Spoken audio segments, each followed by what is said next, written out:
If your whole business runs inside a spreadsheet, you already know it's a mess and it's only getting worse. But I have good news for you. Getting out of spreadsheet land is way easier than you think. So let me show you how to stop things slipping through the cracks.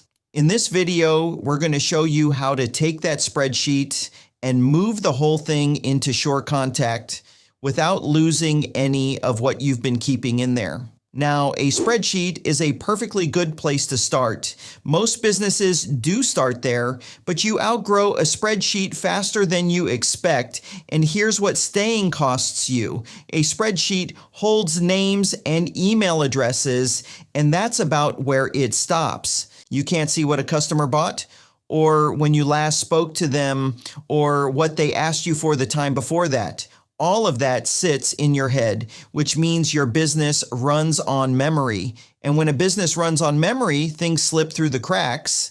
It's the follow-up you meant to make and never made. It's the good customer who went quiet and nobody noticed. None of that shows up in a spreadsheet because a spreadsheet only knows what you remembered to type into it. But here's the one that can actually hurt you. Your spreadsheet doesn't keep track of who has asked you to stop emailing them. Somebody unsubscribes, an address bounces, somebody reports one of your emails as spam. Every one of those is something you have to go and type into the file yourself, and you have to remember to do it. And the day you forget, you email somebody who already asked you to stop.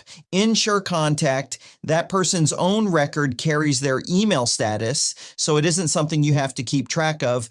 But moving is the part people put off because they picture a week of retyping before any of it pays off. Here's the thing though, you don't retype your customer list. The import does the organizing for you. You hand your spreadsheet to SureContact, which is a CRM. Every customer gets a record of their own, and everything you know about that customer stays on that record. SureContact reads the headers across the top of your spreadsheet and matches the ones it recognizes, like first name and email address. Then for every column it doesn't recognize, SureContact asks you what you want done with it, and it's already set to create new field.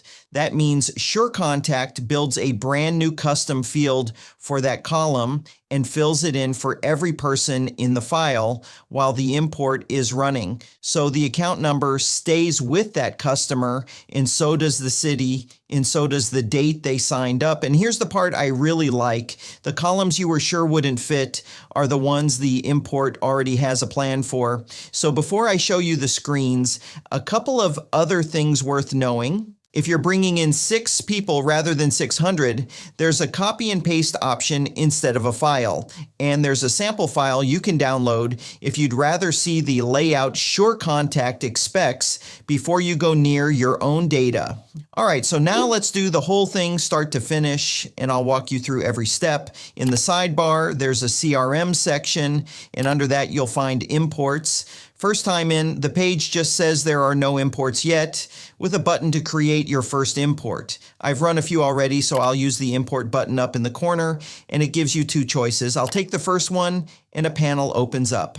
The panel wants a CSV file, and that's a save as, or an export option. In whatever you keep your spreadsheet in, you can drop the file in or click to upload, and the file can be up to 15 megabytes. Now, before you drop your own file in, there's one thing worth checking. Every header has to be different from the others because 2 columns sharing a name may stop the import from running. Mine are all different, so I'll drop my file in and it comes back telling me it found 12 columns. So now I'll click Map Columns, and this next screen is the one that matters. Down the left is every column in my file. Down the right is what SureContact is going to do with each column. And up at the top, it's already telling me that 4 of them matched a field SureContact already has, and 8 of them are going to become new fields. Now, one of those 8 is a column called index, and it's not something I need on a customer record. So I open that row, and I choose skip, and that column doesn't come in at all. Everything else I'm leaving on create new field. Though with website, I open the drop down first just to check there isn't already a website field I should point at instead. There isn't, so create new field it is. Get in the habit of that check because it's how you avoid building a field you already have. So that's the mapping done. And underneath the mapping, there's a second set of options which decide what happens to these customers once they're imported.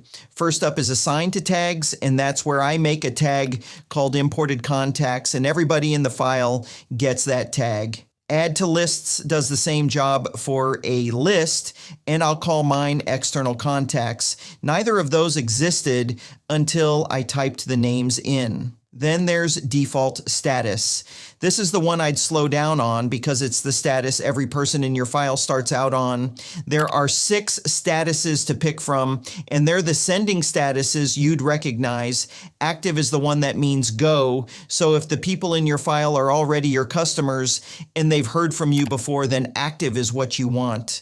And with all of that set, I hit confirm import. 100 rows go in, and by the time I refresh the table, there it is. 100 out of 100 and nothing failed. So that's the import finished. Now let's go and see what actually arrived. All 100 of them are here, and every row is carrying the tag and the list I set on the way in. And if I open one of these people up, check this out. Up top is the ordinary customer record, and down underneath is a custom fields panel holding every column I told SureContact to keep: the city and the country, both phone numbers, the date they subscribed, their website, and the account number, which my file called customer ID. Now, these all come in as plain text fields, so a date arrives as text too. But they're on the record, and I didn't build a single one of those fields. Now, for most businesses, that's the whole job done. But there's a second half to SureContact that I want you to know about, even if you never use it, and that's companies. Here's what companies is for. If several of your customers all work at the same business, SureContact can keep a record for that business itself and then link those people to it. So instead of the same information being scattered across 4 separate customer records, there's one company record that holds it. You can keep your notes on that company record, and everyone who works there is attached to it. So if you sell to other businesses, that's worth setting up, and there's a second import just for those companies. And if companies don't apply to your business, it's good that you know this is here, but you can skip ahead from this point. It's the same import button, and this time I pick companies. The name and the website get matched automatically. Then I point the description and the industry at the fields that are already there. That same habit applies over here because company records come with built-in fields of their own. So open the drop-down before you make a new field. There are also 2 checkboxes you don't get on the first import. One of those checkboxes creates a new field for any column that doesn't already have somewhere to go.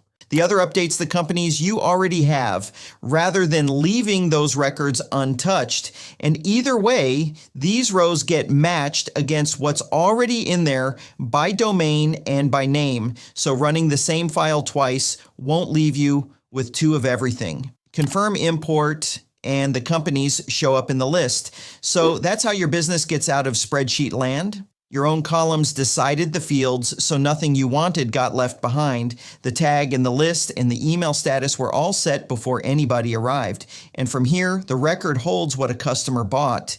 And when you last spoke to them, instead of you holding it in your head. And if you want to go and look at any of this yourself, I've put links to everything I covered in the description below, including SureContact itself, if you're not using it yet. Before you go, leave a comment and tell me the column in your list that never fits anywhere. I've got many more videos like this one coming, so right now is a good time to subscribe to the channel. And if you could give this video a thumbs up, I'd appreciate it. As always, thanks for watching, and I'll see you in the next video.